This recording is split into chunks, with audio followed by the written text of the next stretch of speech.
विधानसभा क्रमांक 243 मोरेवाडी गावमधलं मूळ गावमधला यादी नंबर 213 मध्ये कोगनोळी गावातील 126 नावं बोगस लावलेली आहेत। बोगस याचा अर्थ काय आहे की त्यांचं मतदान हे कर्नाटकातल्या कोगनोळी गाव व त्याच्या आसपासच्या हनबरवाडी किंवा कुन्नूर गाव या गावची रहिवासी असून त्या रहिवाशीमध्ये त्याचा पुरावा आमच्याकडे म्हटला तर कसा असणार आहे, एखाद्या यादीमध्ये नाव असलं उदाहरणार्थ रणजित बाळासाहेब बिलुगडे तर त्याची आई किंवा बहीण किंवा भाऊ असा हे रिलेटेड असलंच पाहिजे।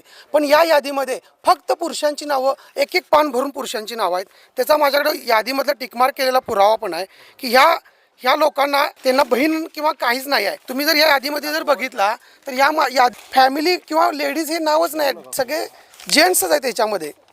तुम्ही याच्यामध्ये बघू शकता हे टिक मार्क केलेले आहेत, ह्याच्यामध्ये लेडीज कोणीही नाही आहे, फक्त जेंट्स एकसारखी नाव आहेत। असं कुठली यादी आपल्या भारताने अशी कुठली यादी तयार केलेली आहे की त्याच्यामध्ये फक्त पुरुषांना मताचा अधिकार दिलेला आहे?